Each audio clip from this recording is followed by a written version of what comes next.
"Christopher, you're a disgrace to this family. Leave, you're not wanted here." Those cutting words pierced through the air, spat by my own father amidst the celebration of my brother Alex's wedding. The humiliation stung deeper as Alex remained silent, a silent accomplice to my expulsion. Anger boiled within me, ready to storm out when a plea for help interrupted my departure. A staff member, desperate in a moment of crisis, sought my aid. In that unexpected turn, my father saw me for who I truly was, and it jolted him. "My name is Christopher, one of two brothers in our family. Growing up, our father, a stern lawyer, favored Alex, leaving me to perpetually chase his shadow. No moment of leisure existed in our lives. Every second was dedicated to lessons and studying. Even the simple joy of playing with friends was a luxury denied.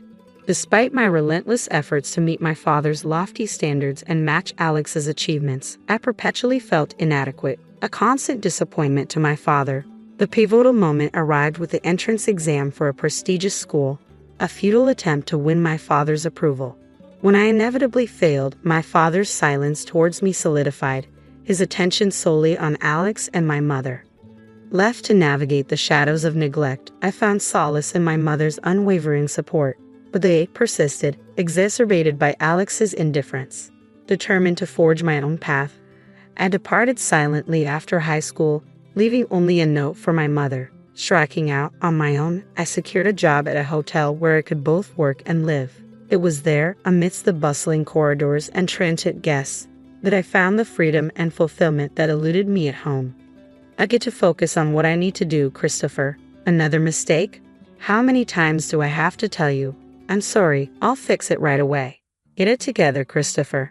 Michael, the hotel manager, was relentless in his expectations. As a mere high school graduate thrust into the real world, I constantly found myself on the receiving end of his reprimands. Yet, amidst the criticism, I persisted, striving to prove myself in this unfamiliar terrain. Unlike my father's harshness, Michael's feedback was constructive. His praise, when earned, fueled my determination to excel. A significant moment etched itself into my memory at the dawn of the new year, the busiest time for the hotel. After completing the requisite training, I was entrusted to work independently.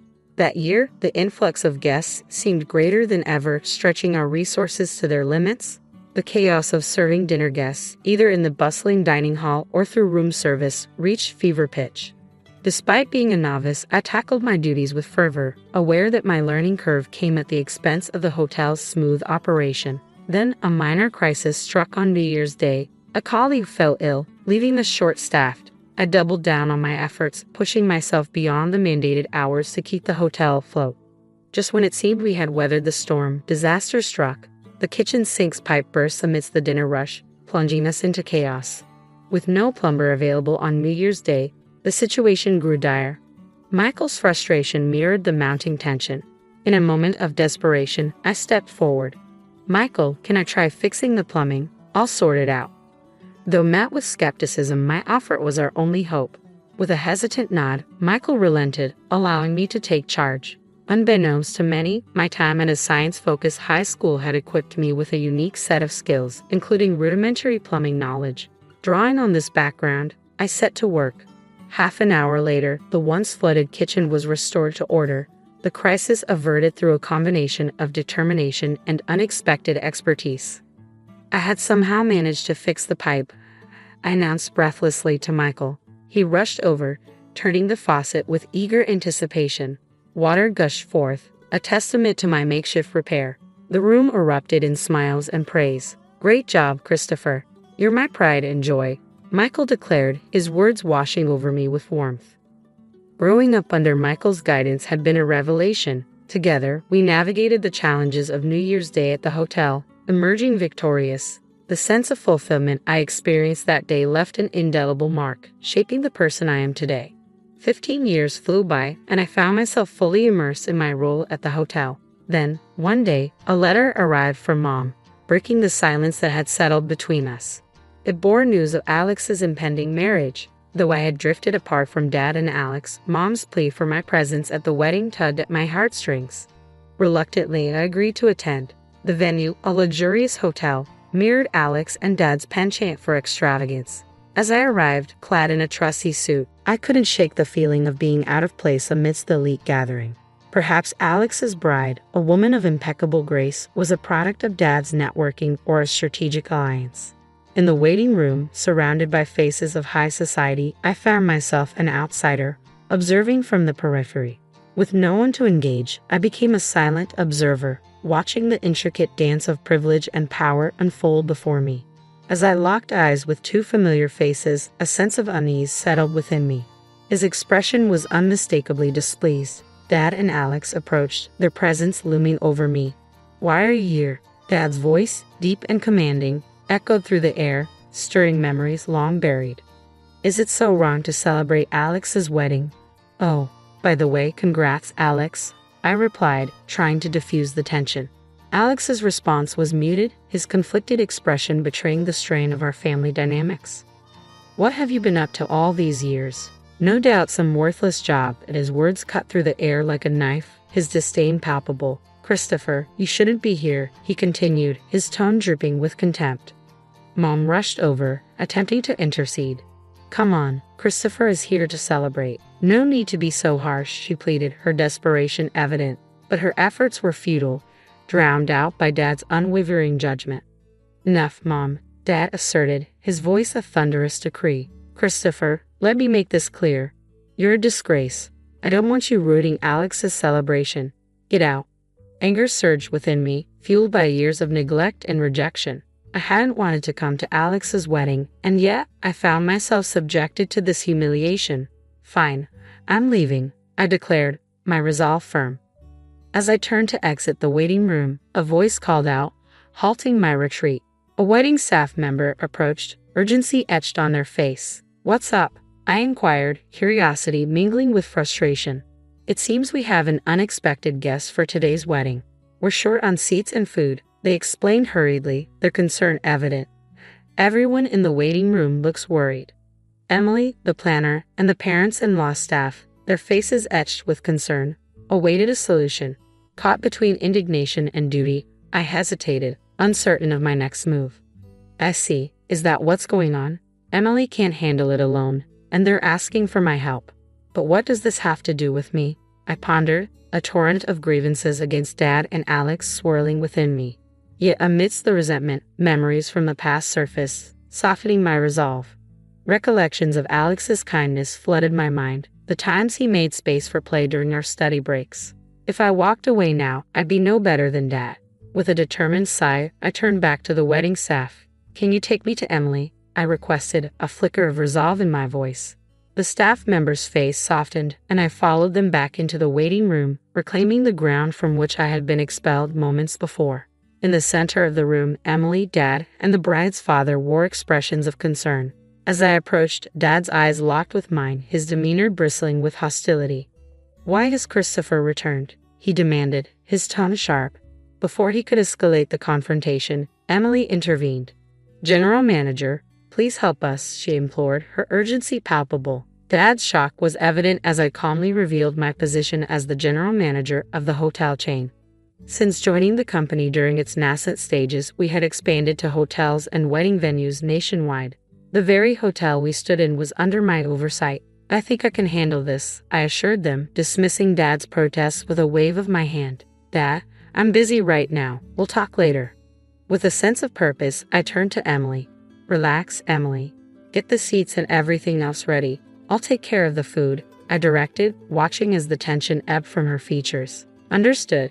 I'll leave the food to the general manager and handle the rest," she affirmed before rushing off to execute the plan.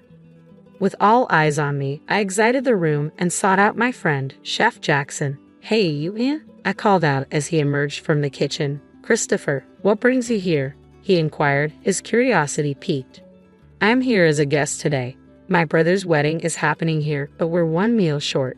Can you help?" I asked Chef Jackson, hoping for a quick fix. "Sure thing. I'll whip something up with my culinary skills," he replied confidently. "Much appreciated. I owe you dinner. Looking forward to it," I replied gratefully. After handling a few loose ends, I returned to the waiting room. The guests had already moved to the ceremony area, leaving only my parents and the bride's parents behind. As I announced the issue was resolved, relief washed over the room. "We've got an extra meal coming," I explained, seeing the tension ease from my mom's and the bride's parents' faces. My dad, however, remained conflicted, his pride evident. "Christopher, thank you so much. Because of you, the celebration can go on successfully," my dad acknowledged, his gratitude genuine. "It's all in a day's work as a general manager," I replied with a smile, leading the way into the ceremony hall. As the lights dimmed and the groom and bride made their entrance, I couldn't help but marvel at their radiant presence. The ceremony proceeded smoothly, and as mealtime arrived, I ensured everyone was served before finally exhaling a sigh of relief. With the ceremony concluded, I engaged in a heartfelt conversation with both families, sharing their gratitude towards me, especially from the bride's family, who thanked me profusely. "These moments are why I love my job," I admitted sincerely as their expressions of gratitude warmed my heart. "Christopher, thank you so much. We had the best day ever, all thanks to you," they expressed with genuine appreciation. "No worries. Wishing you all the happiness in the world. Thank you so much," I replied warmly before turning to face my dad and Alex. "Christopher, you did wonderfully. Thank you," my mom praised, her words filled with pride. Dad and Alex wanted to speak with me. As Alex apologized first, expressing gratitude for my assistance, I couldn't help but smile. "As long as I could help, Alex, it's all good," I reassured him before turning to Dad, who remained silent. With a sense of closure, I accepted their gratitude, knowing that despite our differences, we could find common ground. Just then, my cell phone buzzed, signaling more work awaiting me at the hotel in the next town over. Looks like more work, but hey, I enjoy it, so no complaints. "All right, I'm off. Got work to do. You two take care," I bid farewell, ready to embrace the challenges that lay ahead. It was a realization settling in.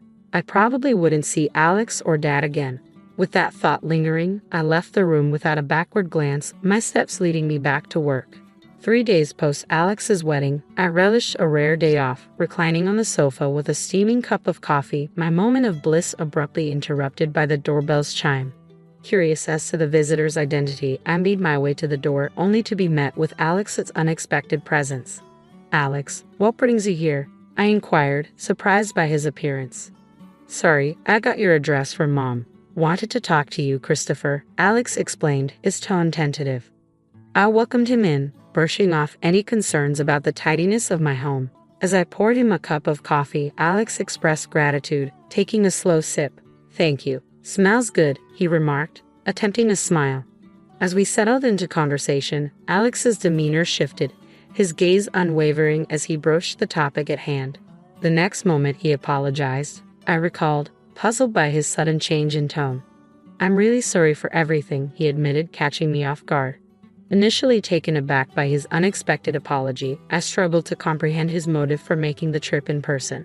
"Hey, it's all right, Alex," I reassured him, attempting to alleviate any tension. But Alex wasn't done yet. With a sense of vulnerability, he began to share his innermost thoughts and feelings. "You might think I'm the older brother who can do anything, but I envy you, Christopher," he confessed, his words striking a chord. Silence enveloped the room as Alex's confession hung in the air, leaving me at a loss for words. His admission took me by surprise, shattering preconceived notions and revealing a side of him I had never seen. "I had no idea you felt that way, Alex," I admitted, a twinge of guilt gnawing at me as I processed his revelation. "That's just it. It's not your fault, Christopher," Alex reassured me, his weak smile betraying a depth of emotion. In that moment, a sense of understanding washed over me, bridging the gap between us. "Alex, I'm sorry. I never considered that you were struggling too," I confessed, my own remorse surfacing. My brother's smile, though faint, spoke volumes. "That's just it. It's not your fault, Christopher," he reassured me, his words echoing in the quiet room. With a newfound sense of empathy and connection, we found the words to express what had long been left unsaid, strengthening the bond between us. "I think you've been through struggles I can't even imagine. I truly admire that. But I also want you to know about me," I confessed to Alex, feeling the weight of my words as they hung in the air. Taking a deep breath, I paused, gathering my thoughts before continuing. Alex listened intently, his silence encouraging me to share more. Breaking away from our parents and becoming independent wasn't easy either. The beginning was really tough, I admitted, recognizing the parallel struggles we both faced.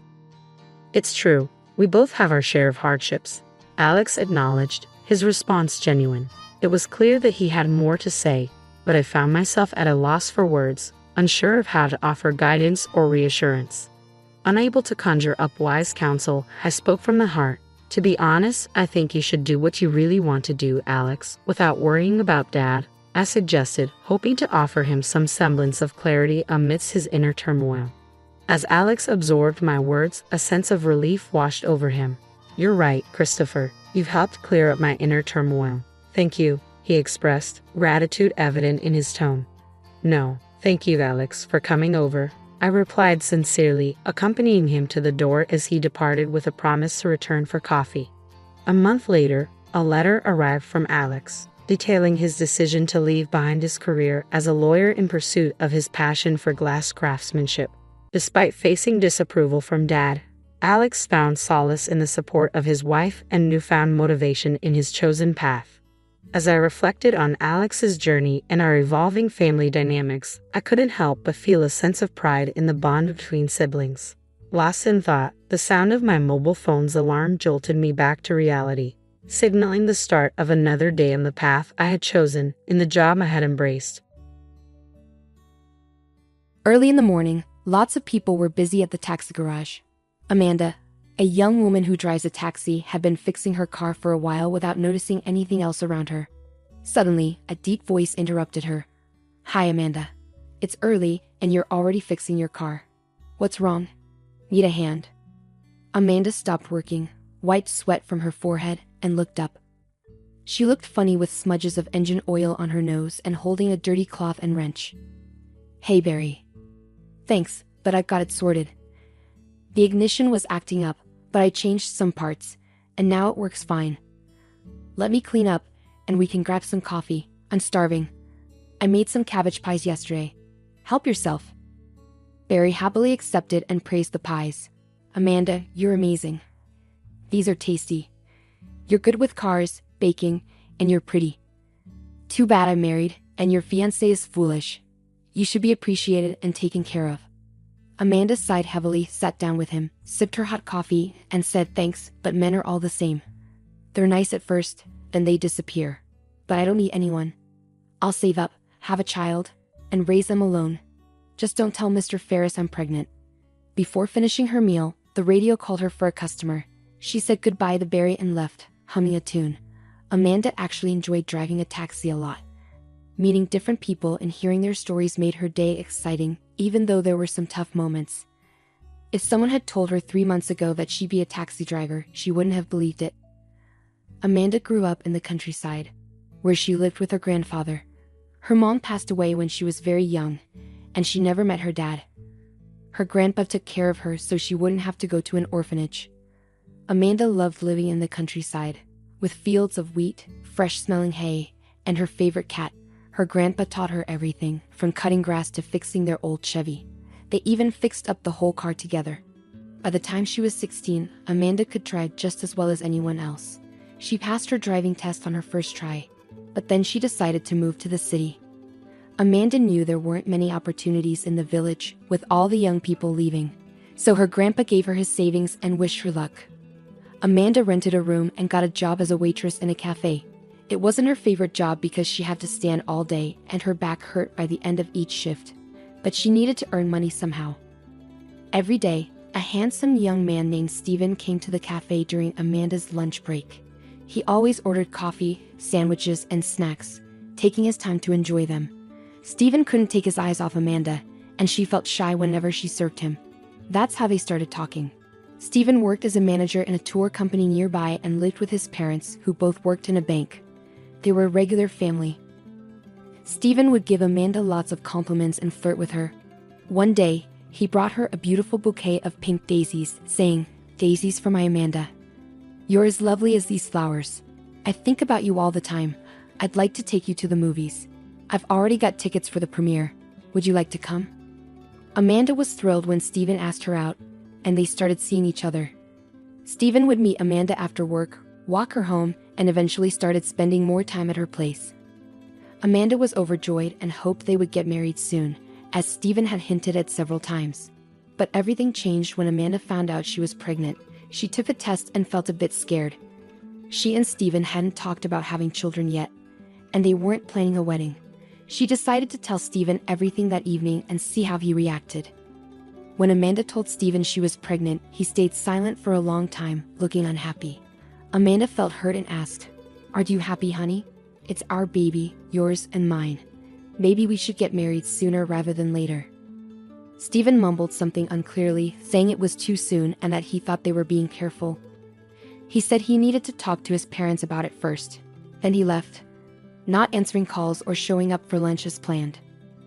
Amanda was exhausted and cried a lot, not understanding why Stephen was acting this way. She was devastated when someone told her they saw Stephen with another woman at the mall. Amanda couldn't believe it. She thought maybe it was a mistake, but she needed to find out for sure. She took time off work and waited for Stephen outside his office. After waiting for 2 hours, Stephen finally came out, but he wasn't alone. He was with the same woman from the mall, and they were kissing passionately in a fancy car. Amanda's heart sank, as she felt deeply hurt and betrayed. Losing control, she ran towards the car, banging on the glass and shouting, "You cheater! How could you do this to me?" Stephen got out of the car, pushed Amanda away, and said he was sorry but that he was engaged to Peggy now because his parents had decided it. He told Amanda to leave and that it was over between them. Stunned, Amanda slapped Stephen and told him she was pregnant with his child. But Stephen didn't seem to care and just told her to go to the hospital and deal with it. And Peggy came out of the salon, looking at Amanda with disdain, and asked who she was. Stephen dismissed Amanda, saying she was mistaken. Peggy warned Amanda not to interfere because she had connections through her father. Stephen and Peggy drove off, splashing water on Amanda from a puddle. Amanda was left standing there, feeling like she was in a nightmare. Amanda couldn't bring herself to go to work. She cried at home for a week, feeling betrayed and devastated. She even thought about going to the hospital to deal with her pregnancy, but she was scared of what might happen. She was torn between her emotions and the fear of making a decision she couldn't undo. During one of her darkest days, her neighbor Barry came over to ask for medicine for his sick child. He noticed Amanda's distress and took her to his home, where his wife joined them. They gave Amanda some calming medicine, hot tea, and listened to her story patiently. Amanda needed someone to talk to share her pain, because the betrayal hurt her deeply. Amanda poured her heart out to Barry, not holding anything back.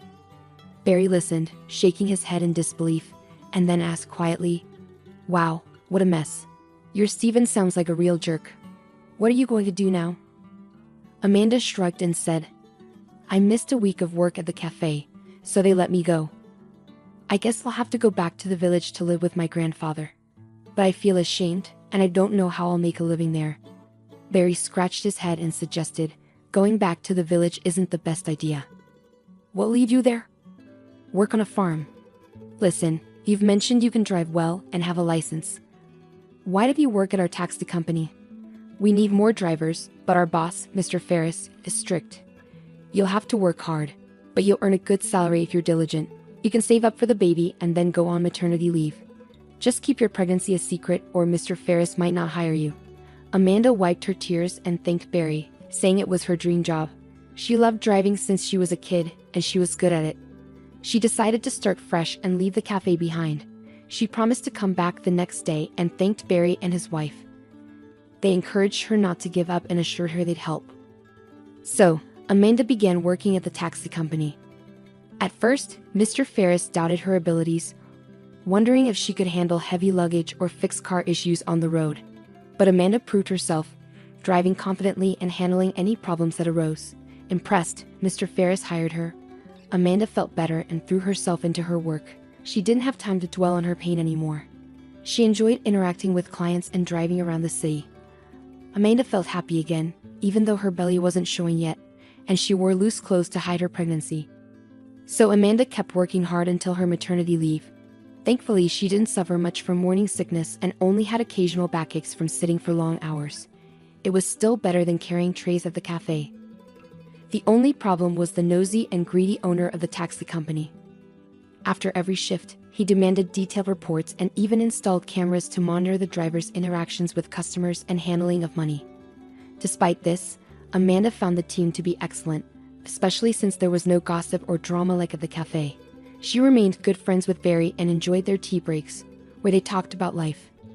Today, Amanda had a big order to drive a client far out of the city, promising good pay for the long distance. She was in a great mood, already planning for her baby's arrival and trying not to dwell on Stephen's betrayal. However, upon arriving at the client's mansion, she found him extremely drunk and indecisive about taking the cab. Eventually, the homeowner canceled the ride, leaving Amanda feeling frustrated as she wasted time and fuel without earning anything. She knew Mr. Ferris would be unhappy, but it wasn't her fault. To top it off, heavy rain started pouring, further dampening Amanda's mood. As she drove halfway back to town, a man suddenly emerged from the woods ahead of her. He staggered from side to side, covered in mud and dried blood. Amanda couldn't just drive past him, so she slowed down to see if he needed help. She decided that if he was drunk, she wouldn't give him a ride, but she wanted to make sure he was okay. Amanda put on her hooded jacket and got out of the car. She ran up to the man to check on him. "Hey, are you okay? Can I help you? Where are you going? If you need to go to the city, I can give you a ride." The man looked at her with tired eyes and whispered weakly, "Help me." Then he passed out and fell by the roadside. Amanda tried to wake him up, urging him to get up so she could help him into the car. After struggling, she managed to get him into the car and drove him to the hospital. Along the way, she tried to learn more about him, but he only said his name was Mitchell and was in pain. Amanda made sure he was taken care of by the hospital staff before saying goodbye and wishing him well. When Amanda returned to the taxi park, she realized she was late and worried Mr. Ferris would be angry. She had forgotten about the camera in the car, but Mr. Ferris saw everything from his office and was furious. He scolded Amanda for refusing a client, wasting gasoline, and helping the homeless man, saying she cost him a lot of money. Amanda defended herself, saying the client was sick and the man needed help. But Mr. Ferris didn't listen and threatened to deduct the cost of the gasoline from her salary and take away her bonus as punishment. "Now get back to work. You're completely out of control, doing whatever you want. And don't forget to clean the car. It's covered in dirt. How will decent people get in it?" Amanda angrily washed the car, thinking to herself, "Well, this is how you get rewarded for doing good deeds. You're left with nothing. Mr. Ferris is a scoundrel. Nothing is sacred." Exhausted and sad, she finished her shift, went home, and fell asleep immediately after taking a shower. She had no energy left. The next morning, Amanda was woken up by a knock on her door. She was surprised to find 3 well-dressed men, 2 of them bodyguards, standing outside. An unpleasant older man, clearly the big boss, entered without invitation and greeted her. "Good morning. Your name is Amanda, isn't it? You saved my son yesterday, picked him up on the road, and sent him to the hospital. I'm truly grateful to you. Thank you for not letting a man die." Saying this, he placed a puffy envelope on the table. Amanda waved her hands in amazement, saying, "No need, I just felt sorry for him. The poor guy was badly beaten, barely able to walk, and was in rags. How did he end up in that wooded area?" The businessman seemed taken aback by the question but still answered, "You understand? It's an unpleasant story. My son was kidnapped by bandits and held captive in a cabin in the woods. He managed to escape miraculously and tried to make his way home. Did he say anything to you on the way?" Amanda shook her head. "No, he didn't. He was in a lot of pain and only introduced himself as Mitchell. That's all." The man grinned and said, "Well, that's probably the best news today. All right, we got to go. Take the money. Have a good day. Goodbye." The trio left, and Amanda ran to the window and gasped. There was a whole motorcade of jeeps outside. She counted 4 of them. The girl counted the money. There was a huge sum by her standards. Clearly not a simple gratitude. She pondered. Her sleep was gone. No, something's wrong. First of all, this glossy big shot doesn't look like his father. Not a drop of worry, regret for the fate of his son. His eyes are cold and calculating. Close people don't act like that. Secondly, why did he ask so much if his son had spoken up? So there's something to hide. Thirdly, how did this man learn everything about me so quickly? And most importantly, why did he come to me? And perhaps this money is not gratitude at all but payment for my silence. No. I must go to the hospital again and check on Mitchell. I should find out from him what happened to him. Luckily, today's my day off. Anyway, Amanda bought some goodies on the way and went to the trauma department where she left Mitchell yesterday. But she was not allowed. Why can't I visit my friend? I won't be long. I'll ask how he's doing, and that's all. Let me in for a little while, please. The doctor himself came down to her and strictly said, "Unfortunately, we can't let you in to see Mitchell Libman. He suddenly fell into a coma and is now in the intensive care unit. And it is forbidden to enter there. You have nothing to do there." Excuse me. Amanda was shocked. Yesterday he was weak and beaten, but he was walking on his own feet. And now, all of a sudden, he's in a coma. What's wrong with him? The doctor waved her away angrily. Why should I report to you? Who are you to him? His father's with him, he knows everything. They'll let you know when you can visit his son. But for now, his condition is extremely serious. I don't have time to argue with you. I have other patients waiting for me. Have a wonderful day. Amanda was very upset and began to leave the hospital. But then she was stopped by the nurse. She took Amanda to a back room and whispered, "It's not as the doctor said. You're Mitchell's fiancé, aren't you?" I guessed it right away. Well, there's something wrong here. He's not in a coma. He's just being given some powerful medication, and it's unclear why. But I noticed that respectable man who seemed to be his father gave the doctor a big envelope with money and asked him to make sure that Mitchell never left the hospital. Not at all. I treated his wounds yesterday. It was nothing serious. I think the doctor sold his soul to the devil because he is an avid gambler and he needs money. I know this because I have a cousin who suffers from this addiction. I have seen the doctor several times in the casino when I took my cousin out of there. I told you the truth, but don't give me away, okay? Or they'll fire me or destroy me. All right, I'm off. Amanda was in shock. She didn't know what to do, how to help Mitchell. She scolded herself. Well, I got involved in a story again. I have many problems myself, and I'm worried about other people's problems. What a stupid character I have. The girl was tormented with worries and doubts all night, not sleeping a wink, and by morning, she decided for sure that she would not be able to live peacefully if she did not save Mitchell. After all, the guy was her age. Why should he die? It's not right, it's not fair. Amanda's first impulse was to run to the police and tell them everything she knew. But then she changed her mind. After all, if the rich man had so much money and connections to buy everyone and everything, then in the police, he probably has his own people. And what could she charge him with? It's all just rumors so far, no proof. The worst part was that there was no one to consult. And then Amanda remembered Nurse Deborah, so she decided to talk to her again, setting up a meeting at a cafe. Surprised, Deborah arrived on time. Amanda was the first to start. "I'm sorry to bother you again. It's just that I have no one else to turn to. I can't tell anybody about something like this. They won't believe it. So I beg you to help me save Mitchell. I want to get him out of the hospital. I can get a car. I can drive. But how can I get him out? He's in a coma right now." Deborah paused for a moment, then replied, "Okay, let's think this through. I have the night shift the day after tomorrow. It'll be Saturday. There will only be a few people on duty in the ward. Plus, Mitchell's doctor has Sunday off. During my shift, I can refrain from giving him the medicine that keeps him in a coma, so he should wake up in about 12 to 16 hours. I'll provide you with a white coat, a cap, and a mask to make sure no one recognizes you. We can also give you a name tag that says you're a doctor. We'll try to handle this ourselves. I'm hesitant to involve anyone else because I don't fully trust anyone. The only thing left is to figure out what to say when they come looking for him, which will likely happen during my shift. I could get fired for this, but you know what? Let them. I can't take it anymore."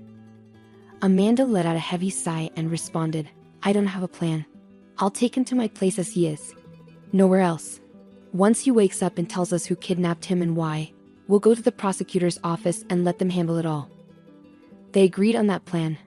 Amanda had been so nervous for the past days that she could barely focus during her work, and on the designated day, she trembled occasionally. She was terrified of what might go wrong. What if it didn't work?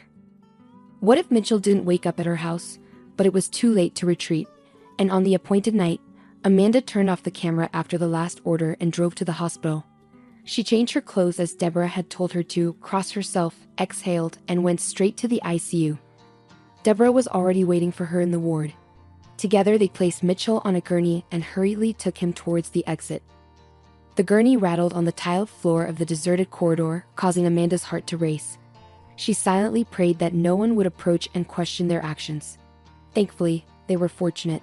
Everything went smoothly. At this late hour, all the patients were already asleep, including the doctor on duty. Once they placed Mitchell in the backseat of the car, Deborah quickly returned to her post, whispering a goodbye to Amanda. "Be careful, Amanda. I wish you and your fiancé a speedy recovery. I've packed the necessary medications and written down the instructions for you on a sheet of paper." In a hurry, Amanda drove frantically, her heart racing with fear. She felt like a criminal, constantly checking her surroundings, afraid of being followed. When she reached her house, she called her neighbor Barry urgently and whispered into the receiver. "Barry, could you come out for a minute? I need your help. I'm sorry for being so late." Barry was shocked when he saw the unconscious guy in the back seat. Amanda begged, "Please help me. I can't lift him alone. We need to get him to my room. Just don't ask questions right now, okay? I promise I'll explain everything later." Without hesitation, Barry helped carry Mitchell into the room and placed him on the sofa. He asked, "What's going on, Amanda? Why did you bring him here? Did you also take the taxi from work? Mr. Ferris will be angry. Did anyone see you?" Amanda shook her head, replying, "No one saw me. I turned off the camera. I'll turn it back on. You won't tell on me, will you? I'm not doing anything wrong. I'm trying to save this man's life. Do you believe me?" Barry waved his hand and said, "I know you're a good person. I believe you, but please, keep me out of it. I have a family to think about. I won't tell anyone, but I don't want to know too much. I'm going home. I did what I could." Amanda returned the taxi to the company without any issues. The guards treated her well, and she was sure they wouldn't report her. However, she couldn't stop trembling from the evening's events and emotions. She arrived home on the last bus, checked that Mitchell was breathing normally, and collapsed beside him, exhausted. She was really worried and started crying. "God, what did I get myself into? Barry was right, this is really dangerous. And if that rich man finds me, what's going to happen to me? And what about Mitchell? I don't have anyone to protect me. My life feels like a detective story, and I'm the main character. It's so scary, but at least I managed to save someone. That's something to be happy about." 13 hours went by, and Mitchell finally woke up. He squinted in the sunlight and looked around, feeling confused. "Hey, where am I? Why am I not in the hospital? Oh, I remember you. You're the taxi driver who saved me on the highway. I never got to say thank you." Amanda smiled and said, "I'll tell you a story that might make you thank me again, even though it's risky for me to do so. But still." Amanda went on to tell Mitchell everything she knew about his supposed father, the drugs he was given, and her own pregnancy. She needed to get it off her chest and share it with someone. Mitchell listened closely without interrupting, staying silent for a while. Then he started telling his own story. "Yeah, he's not my real dad. But to make you understand, let me start from the beginning. It's a long and complicated story. My parents were wealthy. My dad owned a bunch of hotels, and my mom was a psychologist for famous people. When I was 3, my dad was threatened by some criminals who wanted to take over his business. That's when he wrote his will, saying that everything would be mine when I turned 25. I think that's why all this chaos started. I'm turning 25 next month. My dad had a close friend named Hank Long, who was also kind of a relative. My dad trusted him a lot. After the threats, the bad guys attacked my dad and shot him while he was in the car. My mom got really sick from sadness and stress. She already had a weak heart and passed away not long after. So I was left all alone at 3 years old. Mr. Long, my dad's friend, took care of me and became like a dad to me. He's the one who came to see you. Mr. Long took over my dad's business and made me feel like I owed him for not sending me to an orphanage. He didn't treat me badly, but he didn't show me much love either. When I was 13, he got married, and I felt even more like I didn't belong. He sent me to a fancy school in England and then to university. Finally, I started coming back home to start my own business, but my stepdad still wanted to control me. I found out about my dad's will by accident when I visited my old nanny. She had been with me during all the tough times and knew everything but never said anything. Then I had an argument with my stepdad and started looking for the lawyer who had the will. That's when things started going really wrong. I started getting threatening calls telling me to leave town.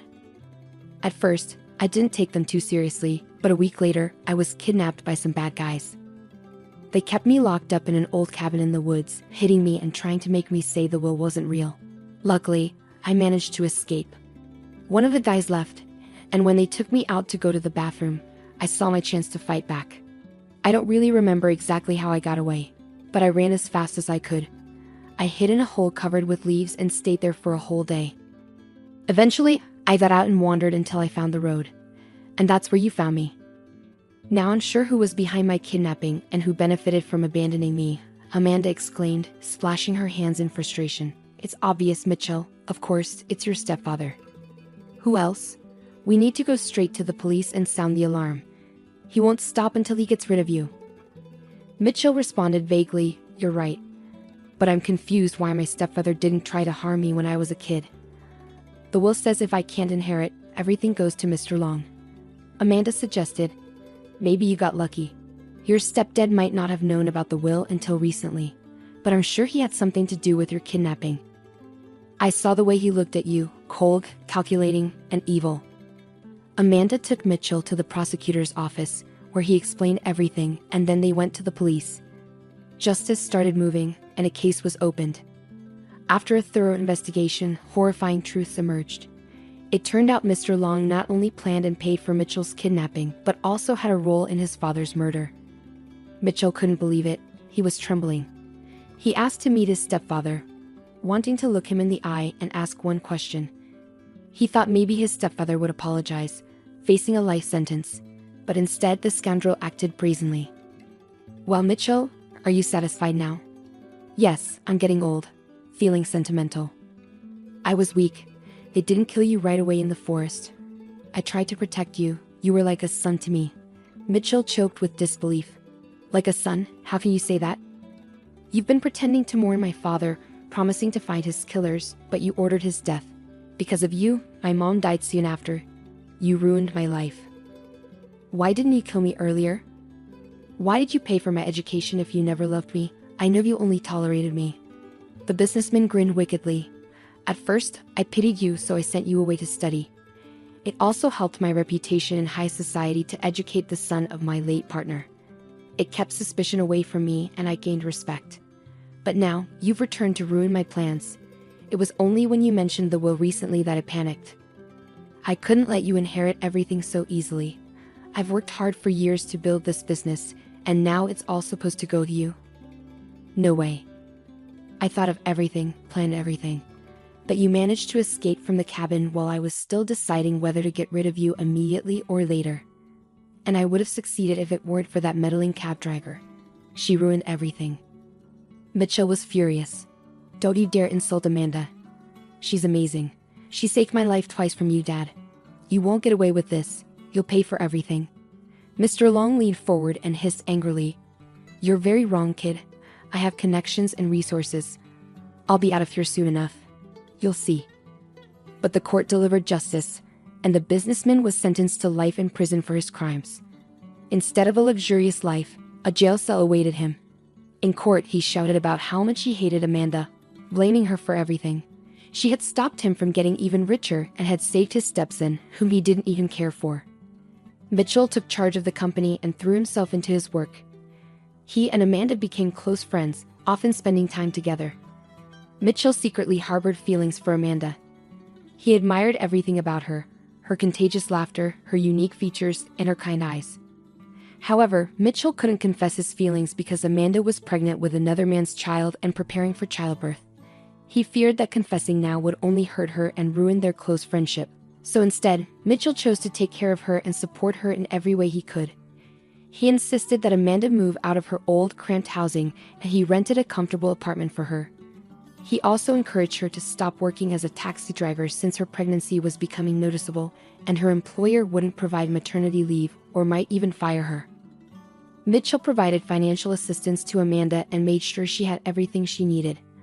Amanda felt overwhelmed by his kindness. Mitchell, you're spoiling me too much. No one has ever cared for me like this. Thank you so much. It's a shame I had to quit driving. I really loved that job. Sitting at home all day is boring. Quietly, Mitchell replied, looking into her eyes. "Amanda, this is the least I can do for you. You're not just a stranger to me anymore. In fact, you're the closest person to me now. Don't worry, soon you'll have your baby boy, and there won't be a dull moment. I'll be there to pick you up from the hospital. Will you let me be a godfather?" Touched, Amanda replied softly, "Of course, why are you even asking? You know, Mitchell, I feel so safe and comfortable with you, more than with anyone else. Why didn't we meet earlier? It's a pity. But nothing can change that." Amanda's heart was also filled with love for Mitchell, but she didn't dare to entertain those feelings. She kept reminding herself, "Don't fantasize about him. Why would he want someone else's child? Don't ruin his life. But then, why does he care about me so much? Not every friend would do that. Is it just out of gratitude? I have to convince myself that he's just a friend, nothing more. We can never be anything more." Amanda was tormented by worries and doubts with no one to confide in. One day, while leaving the women's clinic, she bumped into Deborah, the nurse who had helped save Mitchell. Both women were delighted to see each other and decided to have lunch at a cafe and catch up. "Pregnancy suits you," Deborah remarked with a laugh. "You look radiant. So how did your detective story with the kidnapping end?" "I've thought about you often," Deborah began, her tone reflective. "I almost got fired and received a scolding that seemed to last forever. I had to write a lengthy explanation letter, and they even revoked my bonus, but it was all worth it. You should have seen the doctor's face when he couldn't find his paying patient in the morning. What a commotion it caused." Eventually, an investigation started, and our corrupt doctor was finally removed from his position. He was terrified and tried to dodge the consequences, hoping everyone would keep quiet about his shady actions. But many people were fed up with him. He was sentenced and is now in jail. He deserves it. And guess what? I even got promoted to head nurse. Can you believe it? Amanda smiled warmly and congratulated her, saying, "You deserve it." Then she added, "I've thought about you often too. Sometimes, you just need someone to talk to, knowing they'll understand and listen without judgment." As for her pregnancy, Amanda confided in Deborah about her complicated relationship with her ex-boyfriend. Deborah shook her head in amazement. "You're really something, my friend. I admire you. To be honest, you're incredibly brave. Taking risks for the sake of strangers, even while pregnant, it's admirable. Your Mitchell should be kissing your feet and taking my advice. Don't torture yourself. Don't doubt in vain, just trust your heart and fate. Everything will fall into place, believe me. Giving birth to a baby, loving them, and watching them grow is the greatest joy in life. If Mitchell truly loves you, he will reveal his feelings sooner or later, and having a child won't be an obstacle. I made a mistake in my youth. I had a fight with my fiancé, and I hastily terminated my pregnancy without thinking. I carry that regret on my soul, and now at 37, I have neither children nor a husband. Do you know how many times I've regretted my decision? I could have raised a child and not felt so alone. You're a fighter, Amanda, and I admire you for it." Amanda took Deborah's hand gratefully and said, "Thank you for everything you've done for me. Please visit me often. I'd be happy to have you around. Honestly, I've never had a true friend before, but I trust you. I feel like you're a good person, so let's be friends," Deborah exclaimed with joy. "I'm all for it. I have Sunday off. How about we go for a walk and look for some interesting baby things, like fashionable strollers? We can have a chat." From that day on, Amanda and Deborah became inseparable. They had plenty to talk about and felt a deep connection, almost like sisters. When Amanda went into labor in the middle of the night, she didn't hesitate to call Deborah. "I'm sorry for waking you up, but I think it started. My belly hurts so much, and I feel tightness. I'm scared. What should I do?" Deborah immediately sprang into action, calming her down and organizing transportation for her. She instructed Amanda to get dressed, gather her essentials and documents, and wait for her. "Everything will be okay. Dr. Brewster is a great obstetrician, and I'll be there for you," she assured. Deborah also called Mitchell herself. "Wake up, Romeo. Your Juliet is giving birth. Let's go help." Within 30 minutes, Amanda was taken to the delivery room. Deborah and Mitchell anxiously waited in the corridor. Mitchell, feeling nervous, paced back and forth, bombarding Deborah with questions. "You're a medical professional. Tell me, will Amanda be okay? Why hasn't she given birth yet? Did something go wrong?" The nurse tried to cheer Mitchell up, pouring him some coffee and urging him to calm down. You men are so impatient. This process can sometimes last up to 24 hours. Let me ask you, do you love her? Mitchell, feeling embarrassed, answered honestly, yes, very much, more than anything. But I don't know what to do about it. Deborah chuckled. You're funny. If you love her, what's there to think about? Get married and raise the boy with her. You two are so obvious. Don't hide in the corners pretending to be just friends. Excitedly, Mitchell asked, do you think she loves me too? I'm scared to tell her. I don't want to offend her. I can't sleep or eat. She's always on my mind. Deborah reassured him. Yes, she does. Trust me. Be more decisive, Mitchell. We women are romantic. We always expect the first step from a man. Finally, a nurse emerged and announced, congratulations, Daddy, you have a big boy. Amanda gave birth without complications. Deborah winked at Mitchell, saying, see? I told you everything would be fine. Go get some sleep, you lucky guy. I'll check on my friend as a medical professional. I'm allowed to. Amanda smiled blissfully as she held her baby close to her chest. The pain of labor seemed insignificant now as she looked at her son. The name Mark came to her mind effortlessly, regardless of who the father was. What mattered was that he was her own flesh and blood, and her life was forever changed, no longer just belonging to herself. Deborah entered the room quietly, kissing Amanda and congratulating her. Look at him, frowning like an old man. Come on, smile. Amanda laughed and replied, to be honest, it wasn't easy. The doctors were worried I couldn't do it on my own. But Mark and I pushed through, and now here he is, my little miracle. Where's Mitchell? Did he go home? Deborah chuckled and said, I doubt he left. You should have seen how worried he was about you. He paced like a caged tiger, bombarding me with questions. He loves you, Amanda, that's for sure. I think he'll propose to you soon. Will I be your maid of honor? Amanda's heart skipped a beat as she exclaimed, you think so? I'm so grateful that both of you are here, that you both appeared in my life. I was pregnant and alone with only my neighbor's support. Deborah smiled and said, I'll be happy to babysit the little serious baby. I know he'll grow fond of me. On the day of discharge, Mitchell arrived dressed in an expensive suit with a bouquet of flowers. Deborah had been with Amanda all morning, helping her get ready, teasing her and curling her hair with a curling iron. Your Romeo is downstairs waiting impatiently, she teased. Confused, Amanda asked, Deborah, what's all this? It feels like we're getting ready for a party. I'm just being discharged. Why all the fancy outfits?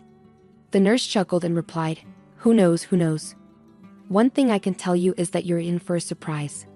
As Amanda stepped outside, Mitchell rushed to her while Deborah took little Mark in her arms. Mitchell took out a beautiful box from his pocket and opened it. Dear Amanda, I congratulate you on the birth of your son. I want to put this ring on your finger as a symbol that we are more than friends now. I love you, darling, and I want you to become my wife. Will you marry me? The nurses applauded, and the sound of a champagne bottle being opened filled the air. Even the elderly janitor paused his work to witness the scene. Overwhelmed with emotions, Amanda sobbed and whispered, I agree, I love you too, and I can't help it. Deborah clapped her hands and shouted cheers as she raised a glass of champagne. She was genuinely happy that two loving hearts were finally united. Amanda moved into Mitchell's mansion, and the couple officially tied the knot. Mitchell adopted Mark, giving him his surname. 3 years passed. Amanda and Mitchell lived harmoniously, and Amanda deeply appreciated her husband's loyalty, devotion, generosity, and care. She never regretted marrying Mitchell. One February, amidst the cold frosts and snowstorms, Mitchell suddenly suggested, Darling, why don't we go to a warm sea resort? What's stopping us? We'll soak up the sun. Amanda squealed with joy. Of course, I'm in. I've never been abroad, but I'd love to. You're the best. Mark clapped his hands in excitement, and the packing began. The couple visited a travel agency to select a suitable tour. The receptionist, a friendly girl, greeted them warmly and offered them coffee. She mentioned that the manager, Stephen, would assist them. When Stephen approached them, Amanda greeted him but didn't immediately recognize him. Upon closer inspection, she realized he was her ex-boyfriend. Stephen hadn't made any career advancements and remained a manager just as he was before. Amanda decided to play along by pretending not to remember him. She coolly said, My husband's son, and I would like to choose a family tour to the sea. What options do you have to offer? Stephen was visibly flustered and unable to provide a proper response. Lost in his thoughts, he barely heard Mitchell's voice. Finally, Stephen blurted out, "Amanda, don't you recognize me? It's me, Stephen. Is this my son? What's his name?" Mitchell answered stiffly, "This is my son, Mark Lebman." "Any more questions?" Amanda calmly replied, "Don't get excited, my love. The man has made a mistake." Mitchell took his wife and son, and they left the agency. Stephen was shocked. Losing such clients and such a woman. Peggy had left him a long time ago, and he never made a career. Today, seeing Amanda so radiant and happy, he felt offended and angry with himself. Now his son called another man daddy, and what was he left with? Few were willing to marry a simple manager without prospects. Only Amanda had loved him so sincerely and devotedly. If only he could turn back time. Amanda and Mitchell went on vacation, enjoying the sun and water, and came back completely happy. A month later, they received another surprise. Amanda found out she was pregnant. Mitchell hugged and kissed her, rejoicing like a child. Amanda thought to herself, "If someone had told me that I would meet a man on the road, marry him, and have his child, I wouldn't have believed it. And now I'm the happiest I've ever been. That's fate." Soon, Amanda played matchmaker for her best friend, introducing her to Mitchell's friend and partner, Andrew. It was a great decision, as they had a passionate romance, and soon Deborah also became pregnant. Mitchell and Amanda joyfully shouted cheers at their best friend's wedding, wishing them happiness. The two couples often gathered for joint vacations, enjoying friendly and fun times together. To be loved is more valuable than being rich, and our